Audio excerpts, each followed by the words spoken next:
al final por el abuso se decide la jornada. La vida no vale nada si tengo que posponer otro minuto de ser y morirme. Bueno, pues buenas tardes. La idea es una intervención inicial de máximo 10 minutillos y luego pasar a un poco más debate, ¿no? Tanto desde este lado como por parte de ustedes, cualquier pregunta o reflexión que quieran hacer.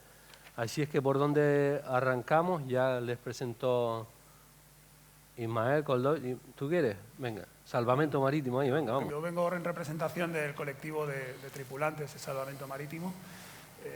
Para los que, bueno, creo que todo el mundo nos conoce un poco de vernos en los informativos y de lo que viene siendo la actividad que estamos desarrollando con las personas migrantes.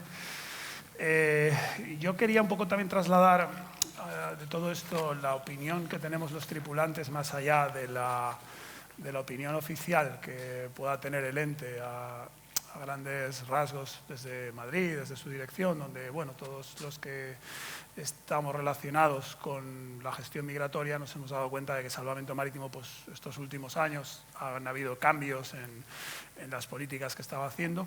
A diferencia del resto de países de Europa, Salvamento Marítimo en España somos el único país donde tenemos un salvamento público y civil.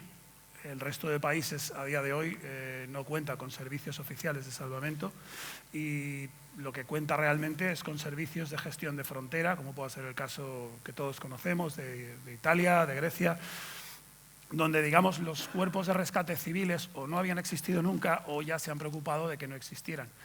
Esto, a diferencia, en España pues se dio la buena casualidad de que hace 25 años, a raíz del hundimiento del Prestige y de algunos accidentes marítimos, se fundó la Sociedad Estatal de Salvamento Marítimo para dar servicio a estas grandes catástrofes, pero luego realmente al poco tiempo de comenzar acabamos siendo un poco los gestores también de la llegada de personas a la frontera sur en un principio, que fue donde realmente empezamos a tener problemas en la frontera sur, en el estrecho de Gibraltar. Y todo esto pues, nos ha llevado a tener un poco que enfrentarnos a esta realidad en el rescate. La importancia de que exista un salvamento marítimo civil a día de hoy se está poniendo en cuestión, sobre todo desde el Gobierno, donde hemos visto cómo desde el año, sobre todo 2017, se cuestionaba la labor de salvamento marítimo, se llegó a hablar de que teníamos un efecto llamada, que esto provocaba, y bueno, poco a poco fue la excusa que nos fue llegando para ir militarizando progresivamente las fronteras. Al principio ocurrió en el estrecho de Gibraltar, luego lo vivimos en el mar de Alborán. Cierto es que la labor de salvamento marítimo creemos que es importantísima como un ente civil. Es imprescindible mantener entes civiles en el rescate de personas porque la militarización que estamos sufriendo, como luego explicarán las compañeras, nos daremos cuenta de que en estos últimos años ha costado muchísimas vidas y cada vez está siendo una factura más alta la que estamos pagando todas y todos por esta gestión militar que estamos haciendo. La primera crisis que hubo en Canarias, donde Salvamento Marítimo ya tuvimos una parte activa bastante importante, la que vivimos a principios del 2000. En esta ocasión, Salvamento Marítimo no contaba con los medios suficientes, teníamos unos medios muy escasos. Pese a esto, esta gestión la verdad es que evitó muchas muertes y bueno, dentro de la precariedad que existía en el ente se pudo solventar, pero en aquel momento no tuvimos, quizá por la novedad, porque no tuvimos las presiones que estábamos recibiendo ahora. Es decir, los problemas que teníamos se limitaban a falta de medios y a problemas a la hora de hacer el rescate, problemas técnicos. En ningún momento tuvimos los problemas que luego hemos vivido en estas crisis.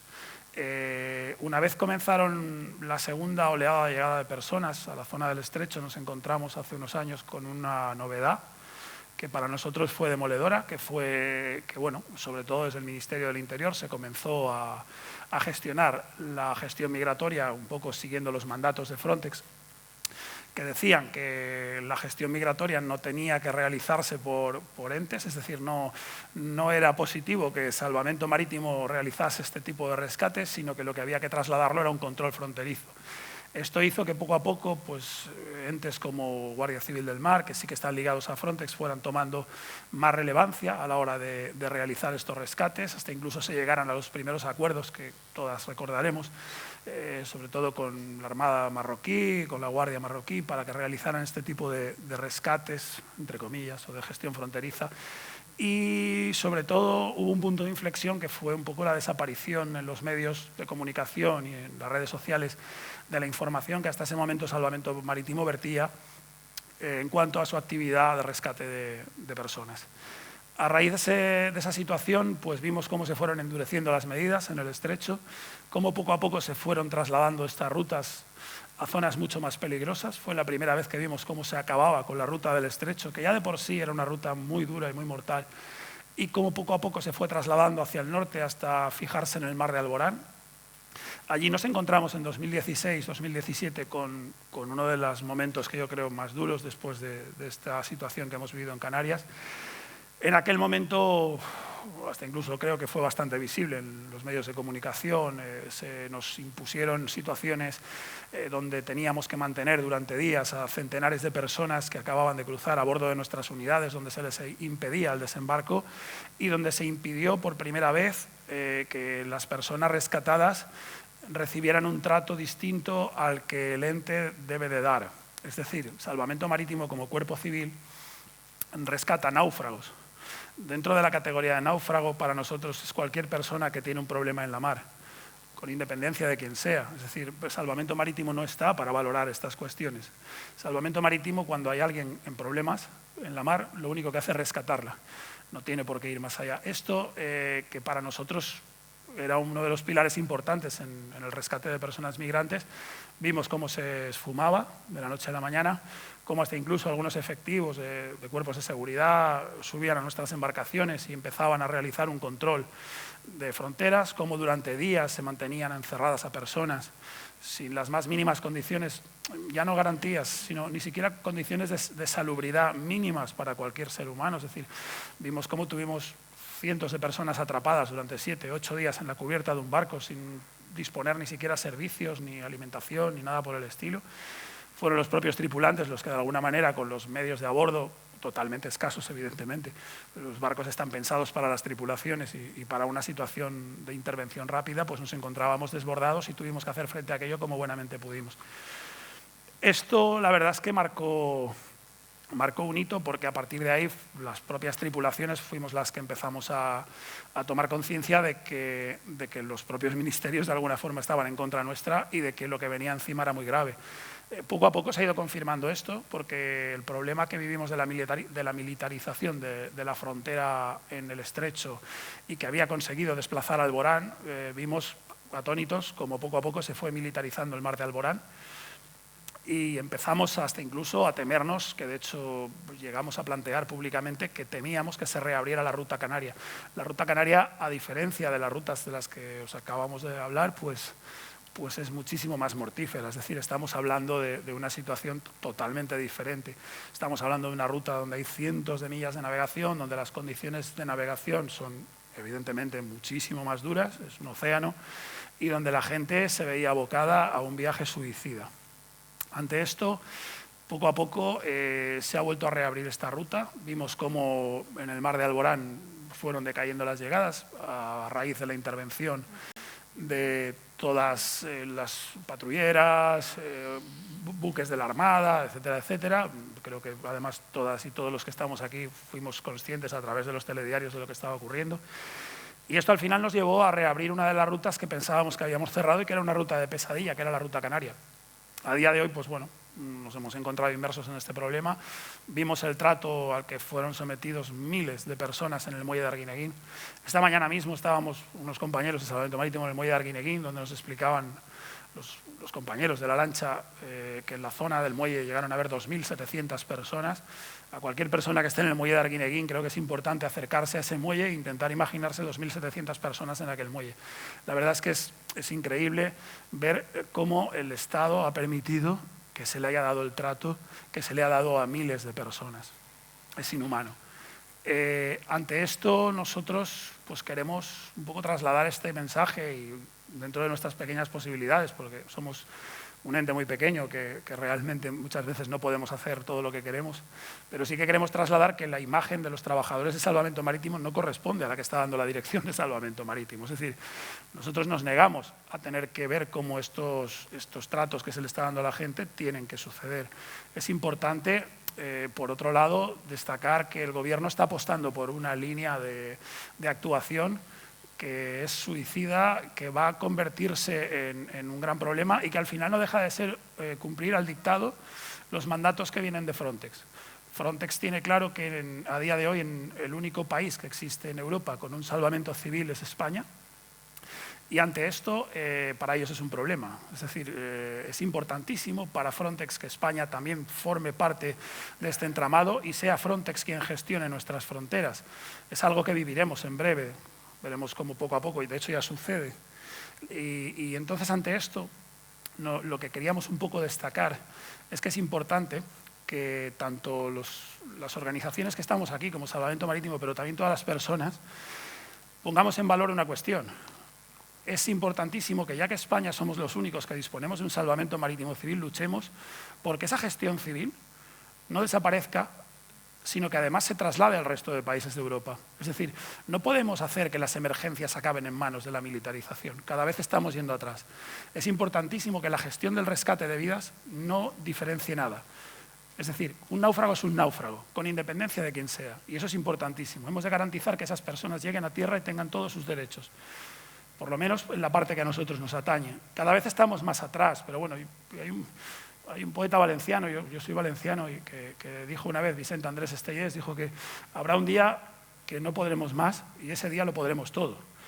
Pues esto es un poco la reflexión, es decir, estamos a punto de no poder más, por lo menos en nuestras tripulaciones, y lo que nos gustaría es que de alguna manera todas y todos lo pudiéramos todo y acabáramos con esta gestión. Muchas gracias. Ahora interviene Ana Rosado, de la Asociación Pro Derechos Humanos de Andalucía, que por cierto, ella es una de las coordinadoras del informe sobre derechos humanos en Frontera Sur, que se presentó hace menos de un mes. Les recomiendo que entren en la página de Asociación Pro Derechos Humanos de Andalucía, porque además este año, el 2020, y lo hacen de forma independiente. Para el año que viene van a hacerlo tipo crowdfunding, y este año tiene un capítulo dedicado a Canarias, donde no queda precisamente Canarias como un modelo de derechos humanos en frontera, ¿no, Ana? Sí, muchas gracias por la invitación. Para mí es un honor estar aquí. Yo querría haber venido en noviembre, pero las circunstancias nos lo impidieron un poco y de todas maneras que venir con una invitación siempre es algo mucho más agradable que llegar a un sitio de primera. Haciendo un poco hilo al título de la propuesta de ponencia, con las fronteras matan, nosotras siempre hablamos que no estamos a favor de las fronteras, obviamente, pero que lo que hay que poner encima de la mesa es que la política del cierre de fronteras matan. ¿Por qué digo esto? La política de cierre de fronteras, sus prácticas racistas y xenófobas, y cuando no matan dejan morir. ¿Por qué digo esto? En Cádiz tenemos otra frontera, que es la frontera de Reino Unido con el Estado español, que es Gibraltar, y en esa frontera no muere nadie, en esa verja nadie se muere. Entonces hay que poner en el centro de la mesa que la frontera en sí no es lo que mata, sino esa política de frontera. Quiero comenzar la intervención para ver cómo en estos últimos 4 años esa imagen ha cambiado muchísimo y cómo se han producido muchísimas más muertes, que es esa imagen, no sé si os acordáis, supongo que para Ismael y para nosotras que estamos en Andalucía fue muy significativa, esa imagen de Angela Merkel con Pedro Sánchez en Doñana, ¿no? Allí en Huelva. Eso marcó un antes y un después. Digo esto para que veamos cómo han evolucionado esas políticas migratorias, esas políticas de muerte. Otra imagen también que tenemos que tener en la mente, a nosotras también nos duele mucho, ¿no? Particularmente porque hace 30 años apareció el primer cuerpo en una playa de Tarifa, es el primer naufragio que se tiene documentado en la playa de Los Lances, cuando el fotógrafo encontró ese cuerpo, ¿no? Allí en la playa de Tarifa. Perdieron la vida 18 personas y desde esa imagen ahora hay otras muchas imágenes más que podemos tener en cuenta, pero quiero que también tengamos en la mente, ¿no? Que todas esas imágenes de cuerpos siempre vienen acompañadas de estas imágenes como las de Angela Merkel y Pedro Sánchez. O sea, muchísimas fotos de todos los ministros de Interior, de las ministras de Exteriores, de los presidentes del Gobierno con sus homólogos en esos países a los que se les ha pagado cantidades ingentes de dinero para subcontratar esa represión y para que sigan extendiendo, ¿no?, esas políticas de muerte que son al fin y al cabo las que se ceban con las personas migrantes. Cuando hablo también de que las políticas migratorias matan y no matan solo la frontera, quiero poner encima de la mesa también el caso del Tarajal. O sea, la frontera en sí es muy difícil y también se pierden muchas vidas, pero esa política migratoria de represión fue lo que le arrebató la vida a estas 14 personas esa trágica noche del 6 de febrero. Y no es solo porque la policía disparara a bocajarro a estas personas, sino porque el Estado español tiene unos acuerdos con Marruecos para reprimir los derechos de las personas migrantes en connivencia con la Unión Europea. Esto es algo que quiero que quede también súper claro, porque cuando hablamos de que las políticas matan, no solo matan directamente, sino que también dejan morir. Otra imagen que también hay que tener en la mente, cuando hablo también de esas prácticas, en 2017 apareció el cuerpo de un niño de 6 años en la playa de Barbate que se llamaba Samuel y su madre, Veronique, apareció en las costas de Argelia. La frontera no los mató en sí, murieron en un naufragio, pero los mató una ley de extranjería que le pedía 30.000 euros de un seguro médico que es necesario para entrar en un espacio Schengen, porque esta mujer, Veronique, pidió asistencia humanitaria para tratarse de un cáncer y se le denegó esa posibilidad. La única opción que le dejaron fue la de montarse en una patera y perder su vida en el estrecho. Cuando hablamos también de que estas políticas migratorias de cierre de fronteras matan, también tenemos que desvelar las diferentes estrategias que existen. El de, bueno, aquí lo sabéis bastante bien, el de tratar a las personas migrantes como criminales, o sea, criminalizar a las personas migrantes utilizando sobre todo un lenguaje belicista, utilizando las palabras ilegal, inmigración, lucha, oleada, invasión, avalancha, vulnerando todos los tipos de derechos, que es lo que para el Gobierno del Estado español es lo que les legitima, ¿no?, a la hora de vulnerar esos derechos, o directamente ya no es que los tengan en condiciones inhumanas, retenidos por el máximo de horas posible, sin información, sin traducción, sin interpretación, sino que también la encierran en lugares inhumanos, ¿no? Como otro ejemplo de estas políticas que matan, la responsabilidad de la muerte de Samba Martínez, en el CIE de Aluche, que su familia ha tenido que esperar 9 años para que el Estado español pudiera reconocer que tenía responsabilidad en su muerte, pero todavía no sabemos cuántos años van a tener que esperar la familia de Mohamed Bourdelbala para que la justicia reconozca que perdió la vida en este año, no, en 2017, en la cárcel de Archidona, que es una cárcel que se habilitó para retener a personas migrantes que entraron por un puesto no habilitado, que no es un delito, sino una sanción administrativa.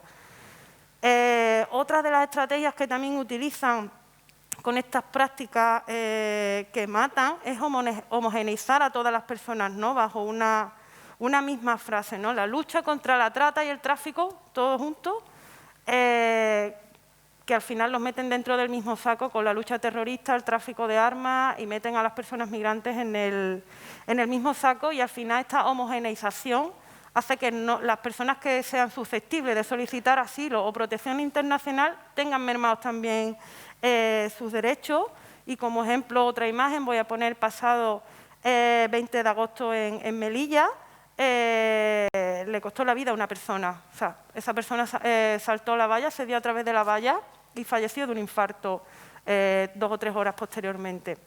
O sea, son unas condiciones en las que las personas no pueden acceder a un terreno seguro, son esas políticas migratorias las que los están asesinando.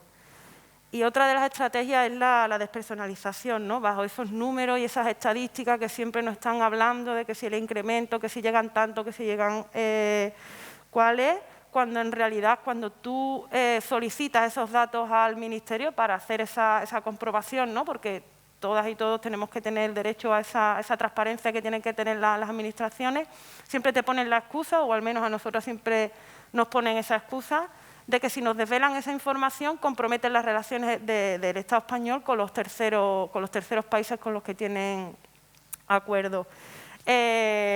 Esta despersonalización se hace porque son personas de un determinado perfil. Si ese naufragio es de un crucero de europeos, eso no compromete a ningún a ningún estado y eso no compromete a nadie, se hace todo súper rápido. O cuando se quiere vender otra imagen, ¿no? Hablamos de ese gran Aquarius que llegó a Valencia en su momento, que eso fue como, parecía un atisbo ahí de esperanza que parecía que iba a cambiar un poco las políticas migratorias, pero después vimos ese Open Arms, que tantas peleitas le llevó a Pedro Sánchez con el gobierno italiano para poder simplemente, bueno, voy a dar un dato, a Algeciras, tras 3 semanas, llegaron 15 personas del Open Arms, o sea, es un número bastante ridículo. Y por último, quería decir que las políticas migratorias y el cierre de fronteras matan, sobre todo porque llevamos más de 20 años de políticas migratorias y nos quieren vender que es un problema coyuntural cuando en realidad es un problema estructural. O sea, España no tiene un sistema de acogida, España lo que tiene es un sistema de interceptación, de identificación y de expulsión. En España nunca se ha apostado por poner los derechos humanos en el centro y realizar verdaderamente un sistema de acogida. Esto lo vivisteis en 2006, lo vivimos en el Estrecho en el 2018 y lo estáis volviendo a vivir aquí en Canarias de nuevo. Realmente, si la población civil está harta de decir, o organismos internacionales, que yo soy de una asociación súper pequeña, que no es una asociación que tenga gran repercusión, pero si tú estás avisando desde el 2017 diciendo, oye, la ruta de Turquía está cerrada, la ruta de Libia está cerrada, que va a venir un montón de gente por el Estrecho, bueno, desastre. Oye, que habéis pagado un montón de dinero a Marruecos para que reprimí a las personas migrantes no se le pueden poner puertas al campo, las personas van a salir. Bueno, pues a la gente en Canarias. Y siempre te venden, ¿no?, que esa improvisación es fruto de ese desconocimiento de lo que va a pasar. Y dices tú, no, estás tratando un problema coyuntural cuando en realidad es una falta de voluntad. Y cuando no hay una falta de voluntad, lo que se pone en entredicho siempre es el derecho a la dignidad y el derecho a la vida.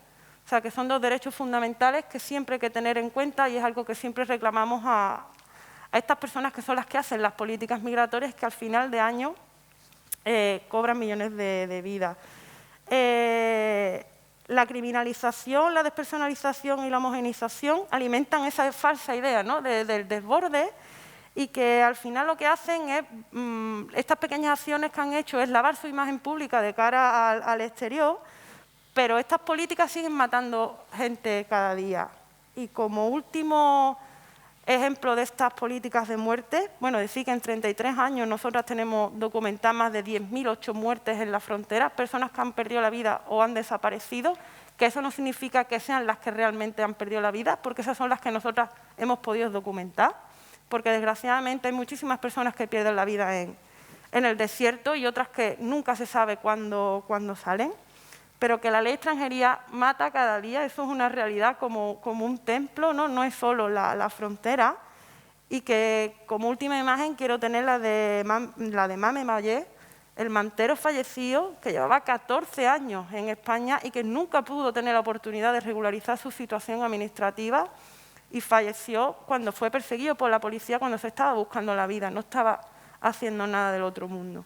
Entonces, creo que es importante que nos quedemos con estos conceptos, ¿no?, que no es solo la frontera la que mata, sino que también matan estas políticas migratorias, estas prácticas racistas y xenófobas y cuando no, por inacción, dejan morir. Gracias. Bueno, y ahora interviene Isufi Keita, que es activista social de la asociación Puente Humano. Ya llevo 16 años aquí viviendo en Tenerife. Soy miembro de una asociación que se llama Puente Humano. Yo creo que el nombre se ha delatado, que es Puente Humano. Puente Humano es un grupo de personas que han intentado crear otro sistema de comunicación, la gente canaria y la gente senegalesa, la gente de Senegal o otros países africanos. La comunicación verbal a través de redes, a través de internet, o además también han conseguido también que vaya desde Canarias físicamente a Senegal, desde que venga a Senegal, desde Senegal a Canarias, a conocerse la cultura canaria, tantos como conocer la cultura senegalesa. Pues no voy a profundizar, no voy a dar más información lo que es Puente Humano, porque yo estoy aquí hoy para contar más o menos mi historia. Llegué aquí en el año 2005 como un inmigrante más. Yo soy hijo de inmigrante. Mi padre es de Mali. Mi padre viajó desde Mali a Senegal hace muchos años para buscar la vida, trabajar y sacar su familia adelante. Y se regresó a Mali y se casó y volvió a Senegal otra vez. Y se quedó en Senegal hasta hoy en día. Nosotros nacimos en Senegal y nosotros hoy en día soy senegalés, puedo decir soy senegalés maliense. En 2014 decidí que voy también a inmigrar como cualquier persona, que tengo derecho como cualquier persona, aunque no lo han reconocido. Yo sí creo que sí tengo derecho como cualquier persona. Decidí dejar todo, la familia, los amigos, todo lo que tenía para iniciar un viaje hacia Canarias. El viaje se realizó a través de una patera. Nosotros, a esa época, las pateras, los inmigrantes que venían, no venían directamente a Senegal, sino que veníamos desde Senegal a un coche, pero clandestinamente en el desierto, escondiendo hasta llegar a Marruecos, Sahara.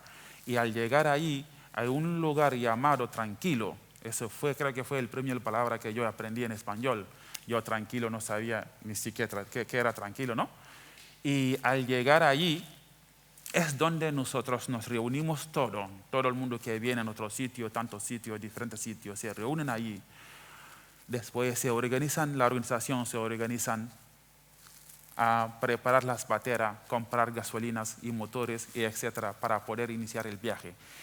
Yo llegué en un coche desde Senegal a un transporte normal como cualquier persona. Al llegar a Mauritania, donde tengo que iniciar el viaje más duro, en el coche escondiendo desierto, un coche en el cual que no cabe más de 5, 7, 8 personas, se meten más de 25, 27 personas. Yo creo que esa gente que hacen eso no son la mafia. La mafia, ¿quiénes son? Los que ponen la ley de inmigrante, la ley de frontera, son los mafias. Bien, y al llegar en esta frontera, al llegar en ese lugar llamado Layum, cuando yo llegué allí, había 70 y pico personas, más los 24 que hemos venido. O sea que éramos más de 80, 90 personas en este lugar. Y cuando al llegar ahí, había gente que ya han llevado más de 20, 25 días a este lugar, comiendo solo un trozo de pan el día y una botella de agua, así, entre 2 personas, durante 24 horas. Y a veces hay días que no coman, no beben agua, no hay comida ni nada, pues que lo que comen es un trozo de pan. Porque si hay mucho control, la gente que traen comida se esfugan y no llegan. A veces pueden ir a 15 días, a un mes entero, no vienen a nadie. La mayoría de esa gente se mueren ahí de hambre y de sed en el desierto y con frío. Al llegar ahí, yo tuve suerte porque no tardé mucho tiempo ahí para embarcarme. El día que vinieron, que ya estaba listo todo para embarcar, éramos casi 80 pico, 90 pico personas y salimos en este lugar con muchos coches y con los barcos, porque barcos, la patera lo preparan en otro sitio y salimos ahí, fuimos en la orilla del mar y llegamos y nos embarcamos. Una de las pateras se partió 2. Entonces, ¿qué tenían que hacer? Partir la gente la mitad. Hasta 37 personas han intentado que vengan. En este grupo, yo estaba en este grupo, nos metieron una patera en el cual normalmente cababa 10, 15 personas, metieron 37 personas. El viaje se inició el día 28, el día 22 de marzo por la mañana, todavía me acuerdo esos días. Y salimos ahí al rumbo a España, pero yo personalmente no sabía a dónde voy a España, a qué país voy, bueno, a qué ciudad voy, porque no sabía la existencia de Canarias, ni la existencia de Tenerife, ni nada de eso. Después de llegar aquí, después de 3 meses, me enteré que hay un archipiélago llamado Canarias, una isla concreta donde me encontraba, que era Tenerife. A iniciar ese viaje salimos 37 personas. Nos dijeron que tardaríamos 24 horas en llegar. Normalmente las gasolinas que teníamos y un poco de agua y un poco de comida y nos permitiría llegar aquí sin problema.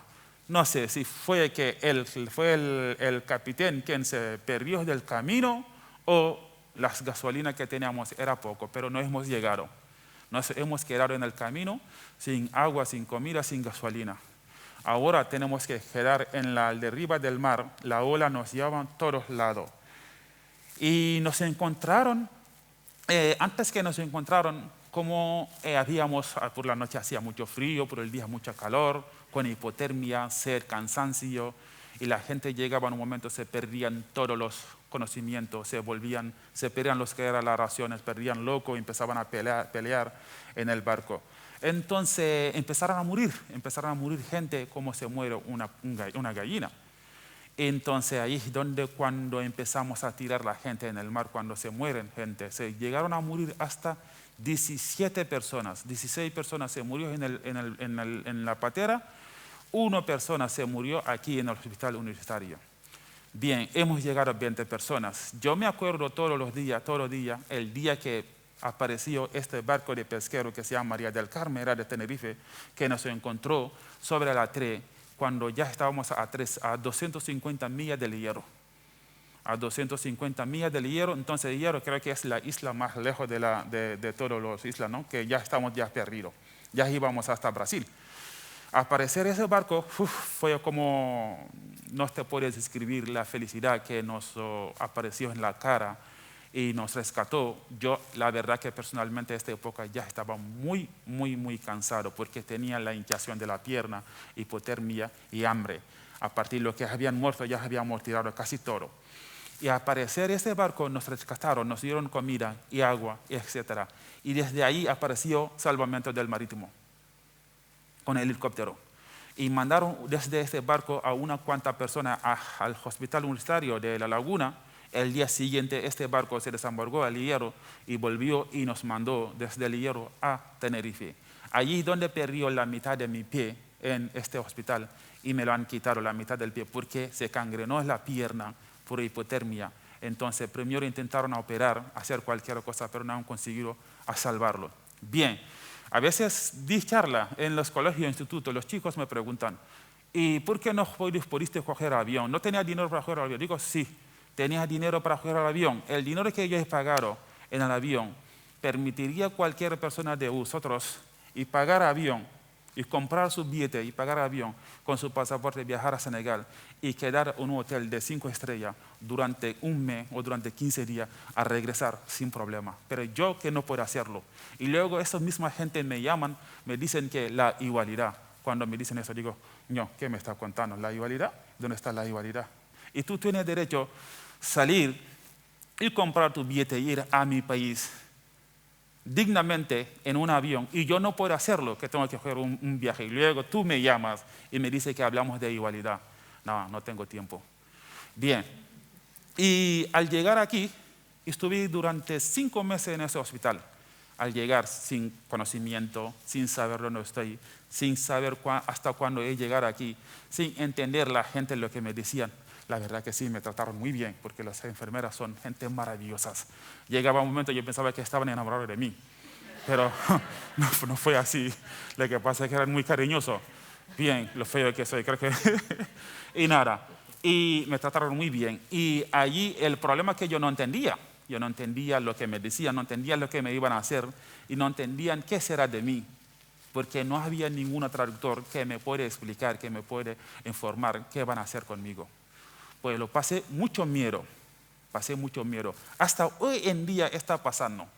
Hoy en día hay muchos chicos en el hospital que no tienen traductor, no tienen informaciones, no le informan. Hasta hoy un médico me llamó a videollamada para informar un chico que está en el hospital. Bueno, más de un chico, todos los días me llaman. Bien, este médico es una amiga mía. Ya le contaré la historia poco a poco. Allí es donde yo perdí la pierna durante 5 meses. Luego me operaron, después de la operación me le quitaron la mitad del pie y ya llevaba mucho tiempo con la recuperación, para arriba, para abajo.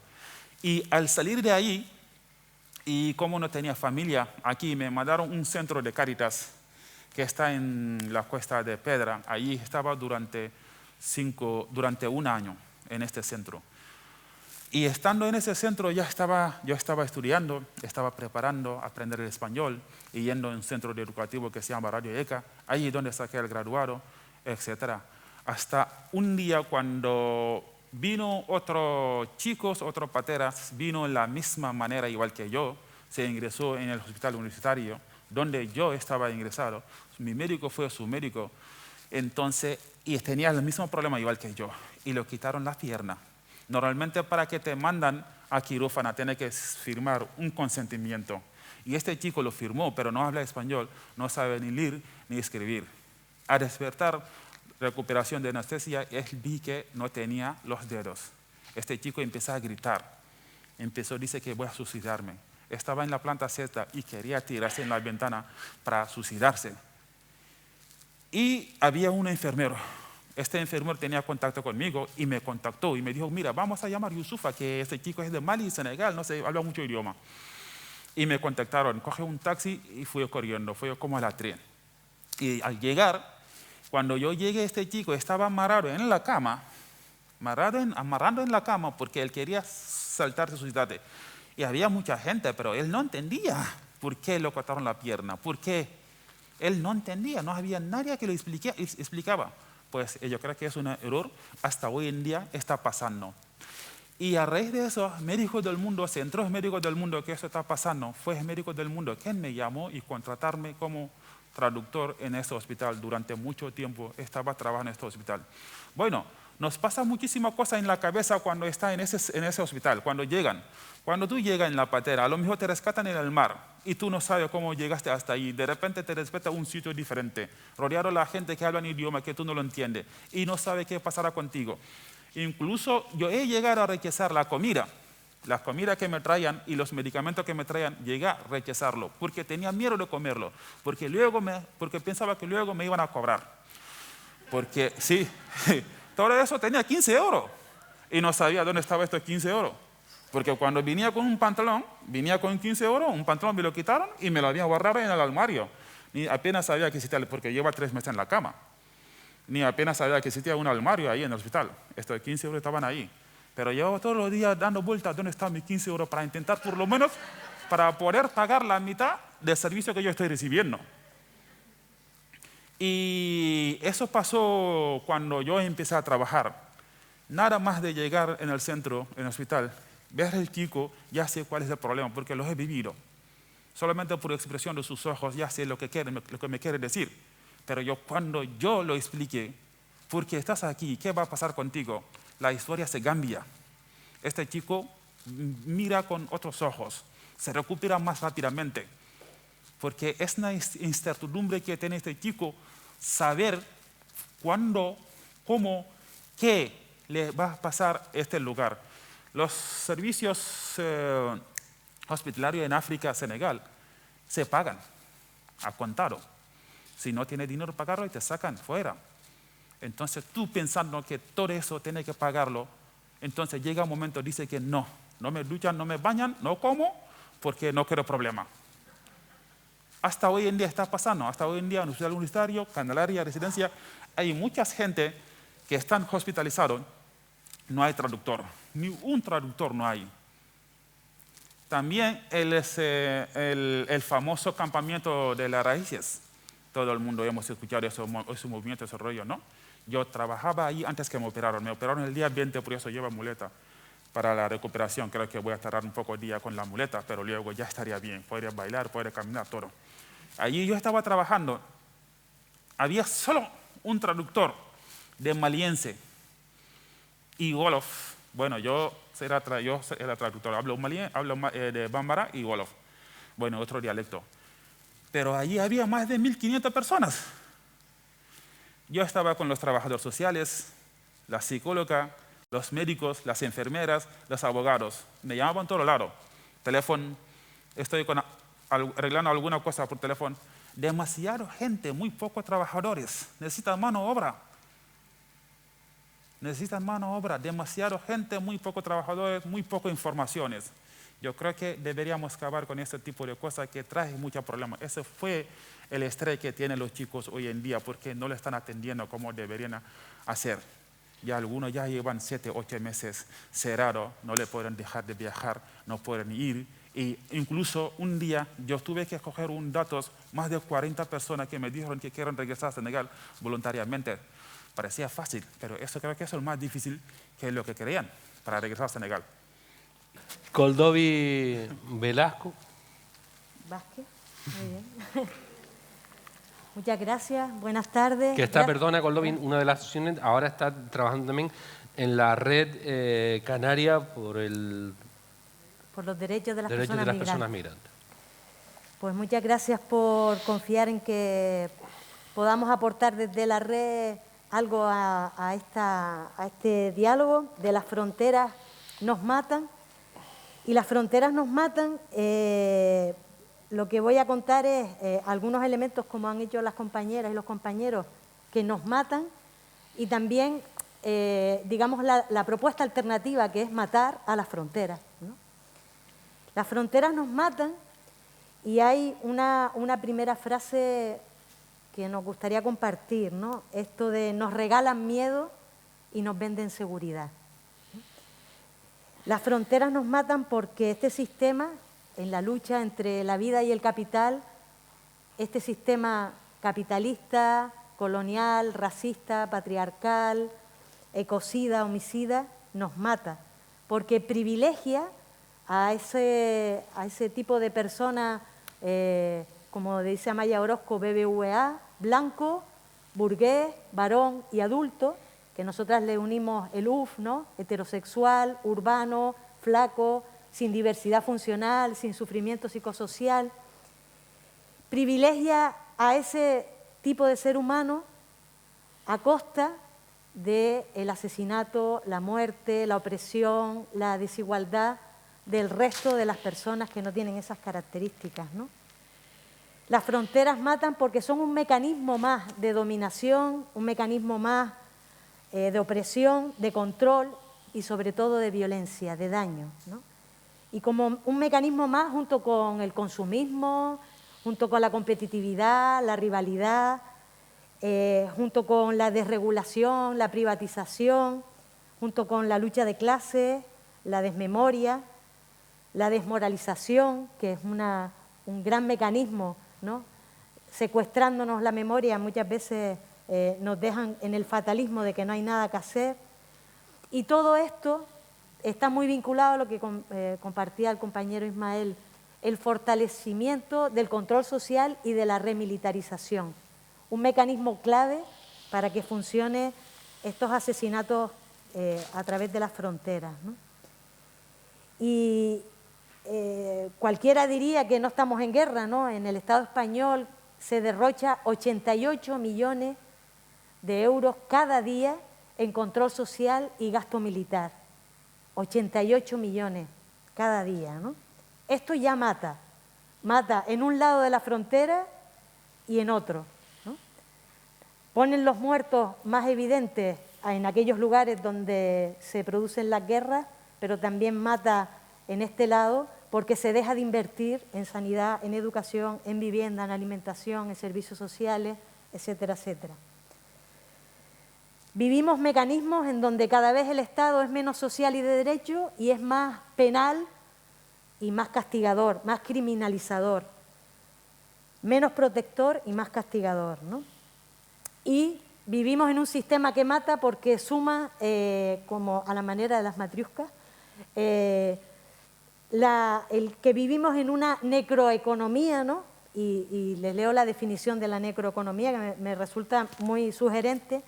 Dice, es todo aquello que se rentabiliza a partir del dolor, la muerte, la injusticia, la desgracia o todo a la vez. Es la economía convertida en una máquina perversa diseñada para que siempre pierda las personas más fragilizadas, aquellas que no privilegian las fronteras, las BBVA, ¿se acuerdan, no? Es decir, la mayoría de la población. Porque el gran mecanismo del capitalismo es acumular en pocas manos poder, riqueza y hacerlo a costa de la desposesión, del secuestro, del arrebatarnos, ¿no?, las condiciones de vida, los derechos, las libertades a todas las personas. Esa necroeconomía se suma a la necropolítica, que es además un concepto que nos viene de un filósofo camerunés, Joseph Achi, que dice que la vida de los otros y las otras es objeto de cálculo y la vida de las otras no importa, carece de valor, cuando se mercantilizan las vidas, nuestras vidas, ¿no? Él dice, la distancia entre el ser humano, la cosa y la mercancía tiende a desaparecer. Y estamos viviendo en esta situación de apartheid global, social y jurídico, que en Palestina y en el Sáhara especialmente se plantea de una manera sin maquillaje y muy cruda, aunque invisibilizada, ¿verdad? Por eso es tan importante siempre ponerlo en nuestras agendas. Pero esas necropolíticas, como planteaba la compañera Ana, o matan o dejan morir. De tal manera que son decisiones políticas las que prefieren invertir en el capital que en derechos, en libertades, en generar condiciones de igualdad para todas las personas. Un apartheid social y jurídico con distintas piezas como el CIE, los CATE, los campos de concentración, el no tener vías, como planteaba el compañero, vías seguras, legales, ¿no?, de viaje. Entonces, las fronteras son un espacio dentro de la necroeconomía, dentro de la necropolítica, en aquello que decimos la necrofrontera, ¿no? Un espacio o lugares de no derechos, de no vida, espacios autoritarios, espacios de excepcionalidad de derechos y de excepcionalidad democrática y, por tanto, de impunidad y de arbitrariedad, que es lo que planteaba Ismael también con el tema de la militarización, ¿no? Las fronteras, por tanto, son espacios de guerra y en guerra, porque se producen muertes, se producen violaciones, se producen torturas, desapariciones, se producen rupturas de proyectos, de sueños, de vida, de relaciones, ¿no? Y encima se genera un estado, como bien decía Ana, de excepcionalidad, como de alarma, como de emergencia, para que todo tipo de situaciones, de alguna manera, se justifiquen. Y hay otra frase de un escritor mozambiqueño, Mia Couto, que dice: cuando nos vencen los miedos, nos agarramos a los monstruos.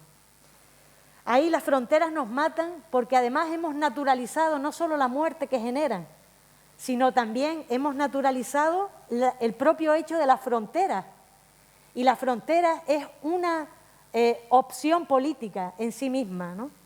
De tal manera que lo que buscan o lo que defiende las fronteras es la riqueza de pocos, es los privilegios de las élites, es el garantizar la cadena global de explotación y de saqueo para que la gente venga, sí, pero venga en condiciones de esclavitud, ¿no? Y de alguna manera hemos naturalizado que la frontera ya nos da un mensaje a la gente de dentro, que nos creemos que estamos dentro de los muros, ¿no?, de sumisión, de mira lo que le pasa a los otros y las otras, ¿no? Y un mensaje hacia afuera de represión, ¿no? Las fronteras siguen el paradigma de la defensa militar, de la seguridad militar, que nos han secuestrado también el concepto de seguridad. Y no tiene nada que ver con la seguridad humana, que es la necesidad, satisfacer las necesidades básicas de todas las personas, los derechos y las libertades. La seguridad militar defiende la patria, defiende el status quo, defiende a los más ricos y defiende el que nada cambie. También es muy importante poner en nuestros discursos que también mata o se mata cuando se criminaliza a las personas migrantes y a las personas solidarias, como antes Fefi nos hablaba de Elena Maleno, etcétera, etcétera, etcétera. Porque en el fondo esa criminalización es parte de la militarización de las fronteras, ¿no? Y siempre hay como ese doble juego, está la construcción de los muros, como decía Ana, mentales, ¿no? Ese racismo institucional, estructural que se intenta meter en nuestras mentes, convirtiendo a las personas migrantes, como dice a día de hoy la doctrina de seguridad nacional de España, que los flujos migratorios son una amenaza. Si son una amenaza, si están concebidos como un problema, las estrategias que se plantean es, fíjense, asimismo, prevenir, controlar, monitorizar, legislar, interceptar los flujos migratorios. De tal manera que la mirada que hay en relación al fenómeno migratorio, que es un fenómeno natural y que es un derecho, es que nos han cambiado y nos han planteado que eso es artificial y que lo que es natural son las fronteras, ¿no? Pero también nos preguntamos, bueno, pero ¿y quién se beneficia de que las fronteras maten, ¿no? Algunos datos. Por supuesto, la trata de personas para fines de explotación sexual y laboral. Quien se beneficia de las fronteras es el negocio de la guerra. Un negocio que empieza con el gasto militar, en el que están vinculadas la industria armamentística, el comercio de armas, y que todo esto funciona gracias a entidades bancarias como el BBVA, el Santander, Bankia, que financian la industria armamentística. El negocio de la guerra coincide, las cuatro más, industrias armamentísticas están vinculadas al control de seguridad de fronteras. Y además, esta industria está vinculada con un fuerte lobby, un fuerte cabildeo de presión en las políticas de la Unión Europea. Son ellas las que están diseñando las políticas de migración. Son las tres grandes empresas, Thales, Airbus y Leonard, que son empresas que son las más importantes en la venta de armas del norte de África y de Oriente Medio. Esto se ve potenciado porque estas empresas ganan por las dos partes, en el negocio de la guerra y en el negocio del control de fronteras. Hay otro negocio que es el negocio humanitario y hay otro negocio que es el negocio del saqueo. Dos datos. Los muros, está claro que son un negocio patrocinado por los gobiernos y en el que todos y todas perdemos, ¿no?, en las mayorías. De los contratos públicos desde el 2014 al 2019, el 83% del dinero destinado al fenómeno de la migración ha tenido que ver, el 83%, con construir y reforzar los perímetros, los muros, las vallas terrestres, marítimas y digitales del Estado español. El 14% tiene que ver con los derroches en deportación, devolución y exclusión. Y solo el 1,7% en acogida e integración. ¿A quién beneficia la frontera? ¿Quiénes ponen los muertos? ¿No? ¿Y quiénes se benefician en concreto en el Estado español? El 64% del dinero público se lo llevan 10 multinacionales. Voy a decir algunas y algunas empresas que son más conocidas. Por ejemplo, Abertis ACS, Florentino Pérez, que está ahora con lo de la Superliga y tal, que es un tema muy, muy importantísimo, que está en agenda. Indra, Ferrovial, Eulen, Clece, Acciona, Telefónica, Repsol, Ferrovial, El Corte Inglés, Air Europa, Air Nostrum. Son las grandes empresas que están, además de saqueando en el continente africano y en el resto de los continentes, están enriqueciéndose con esta industria del control migratorio. También lo planteaba Ana, la externalización de las fronteras. A mí me gusta más el decir el reculeo de las fronteras, ¿no? Que maten, pero que no maten muy cerquita para que no se vea, ¿no? Que maten, si puede ser, pues en contextos, digamos, más lejanos, donde subvencionamos los asesinatos y además subvencionamos las ocupaciones, ¿no?, como en el Sáhara en concreto, para que esos países sean tapón. Y el militarizar las rutas las convierte en muchísimo más peligrosas, porque la seguridad militar no tiene nada que ver con la seguridad humana, ¿no? ¿Cómo se militarizan también las fronteras? El compañero lo planteaba, el Frontex mata. El Frontex es esa agencia europea que no tiene como mandato ningún objetivo de rescate, sino que es la gran agencia europea de deportación, de expulsión. Dona materiales militares a otros países, por ejemplo Marruecos. Forma a militares y a policías en otros contextos, en otros países, especialmente del norte de nuestro continente africano.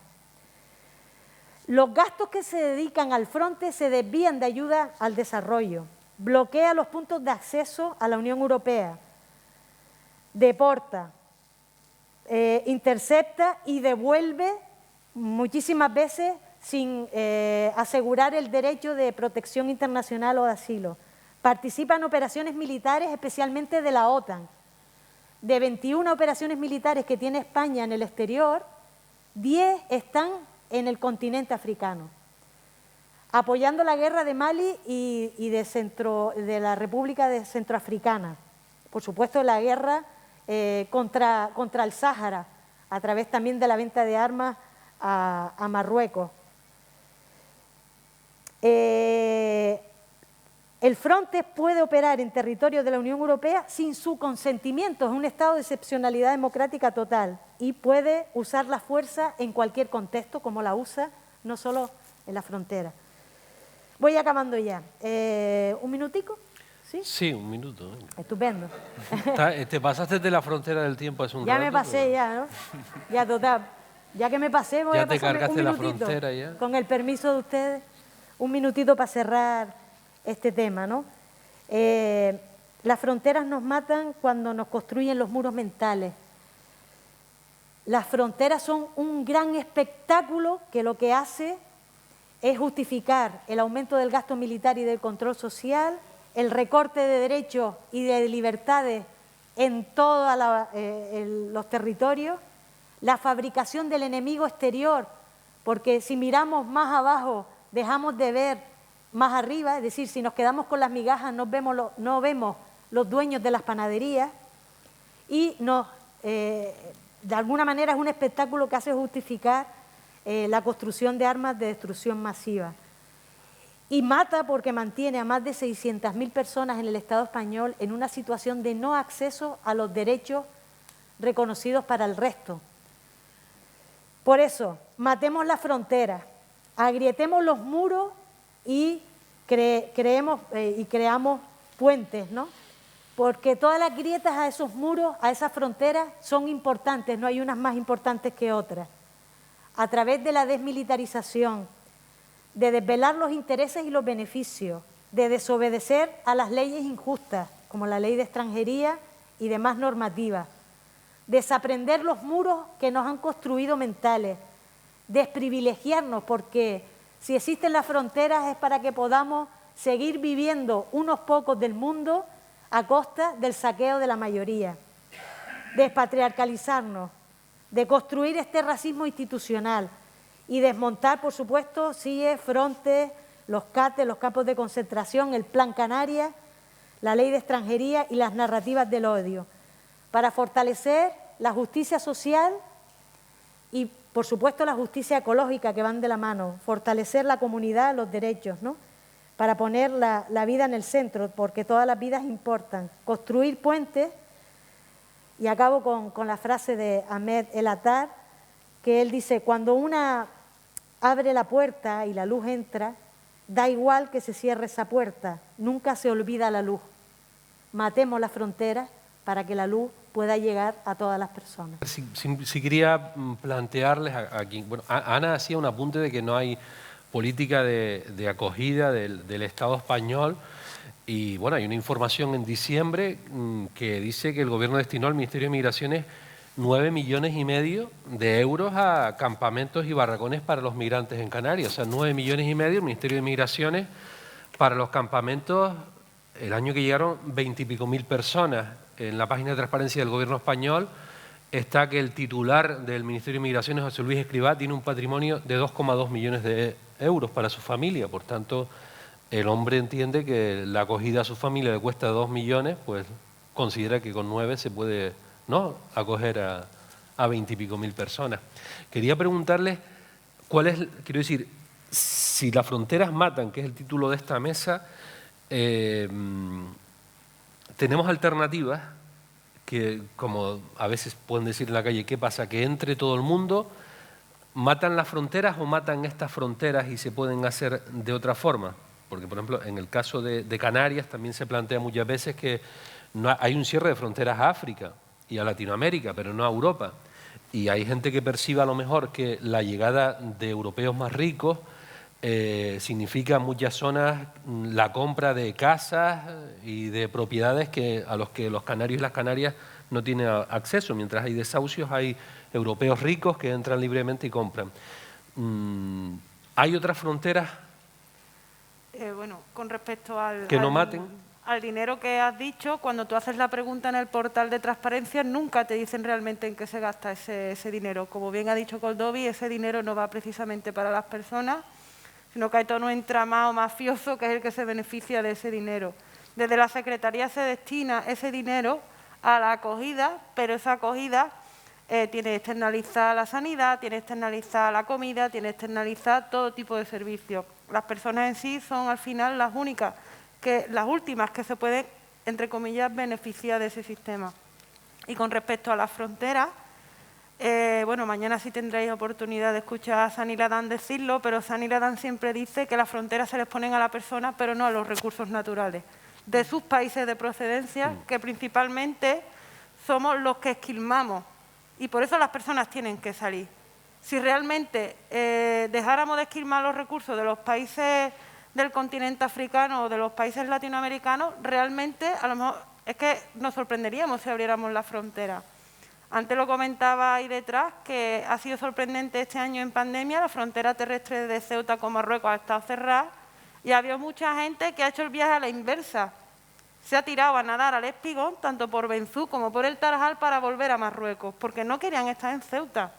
Que ni Canarias, ni Andalucía, ni Levante, ni Baleares es un destino. El Estado español es un país de tránsito en su gran mayoría. Y eso también parece que a veces se nos olvida. Entonces, realmente, creo que, como bien ha explicado Coldovi en su intervención, habría que apostar por una política humanitaria, no por un cierre de fronteras a cal y canto que al final beneficia a unos pocos, que nosotras nos creemos también, que nosotras estamos en este, ¿no?, que somos esa defensora de que no vengan, que nos invaden. Realmente el Estado español tiene 47 millones de habitantes. El año pasado por la frontera sur no entró ni el 4,3% del total de la migración que entró por un puesto habilitado o de las personas que entran y después se quedan en situación administrativa irregular. Frente a 47 millones de habitantes, este año han entrado 40 y tantas mil personas, no llegan a más de 45.000 personas. ¿Qué supone 45.000 personas? Es que eso no llena ni una quinta parte del Santiago Bernabéu, o sea, que es que no es ni un campo de fútbol.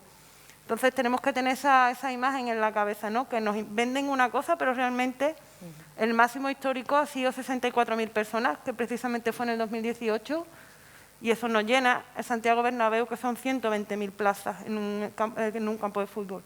Entonces, realmente creo que hay que tener eso en cuenta, ¿no?, hacer una mirada más amplia y no quedarte con lo que te quieren vender, sino tener un contexto mucho más amplio.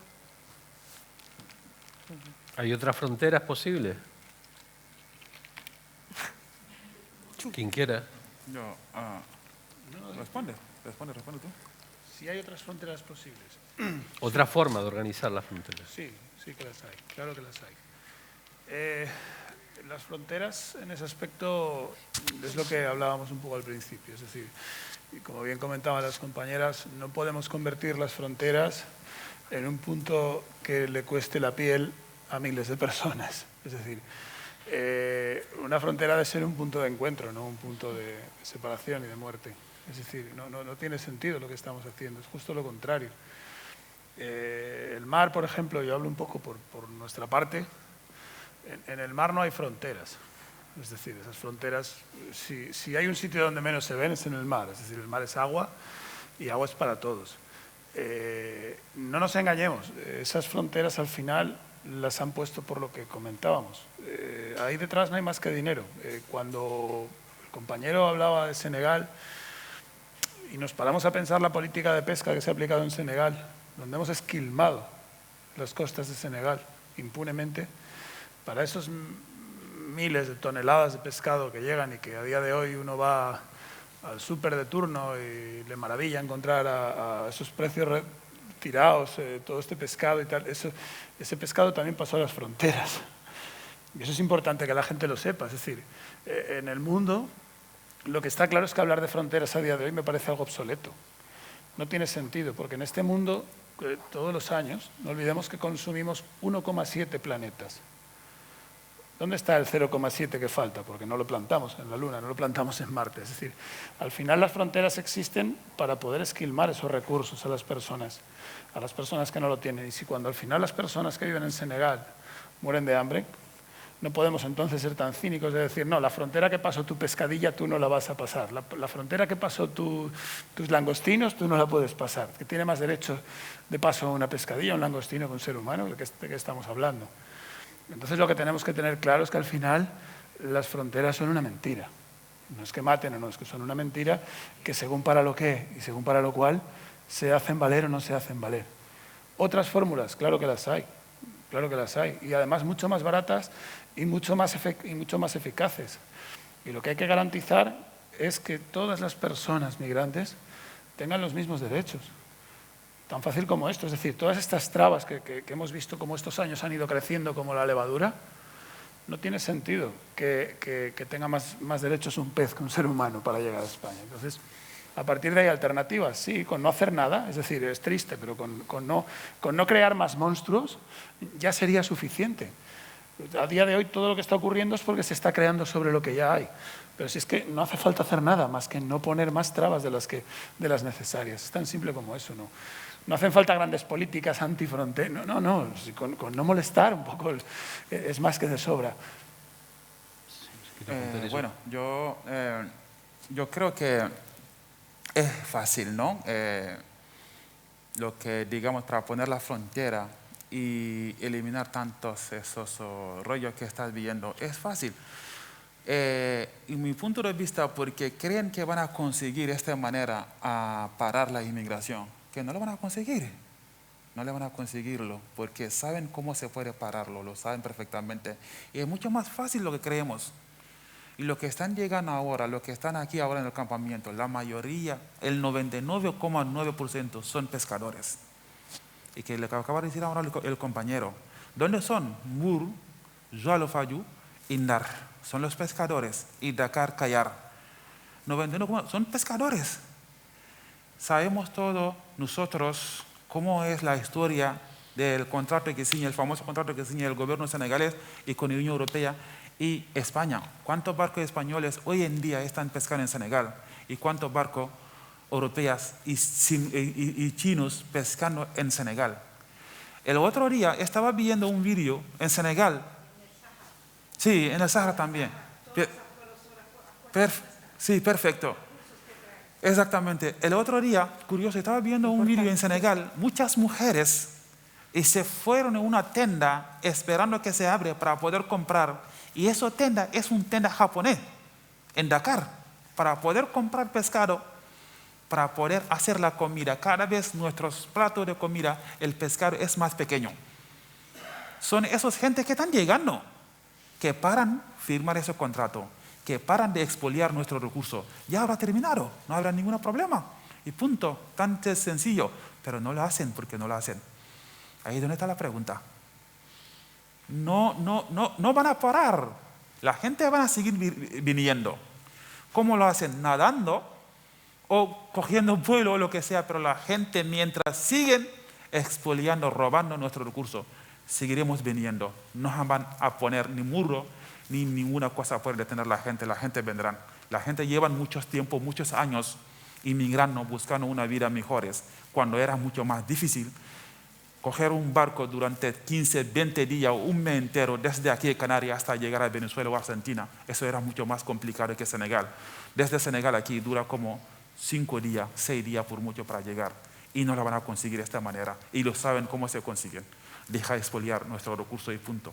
No habrá complicación. Ya habrá terminado todo. 4 caen por minuto, y al final por el abuso se decide la jornada. La vida no vale nada si tengo que posponer otro minuto de ser y morirme.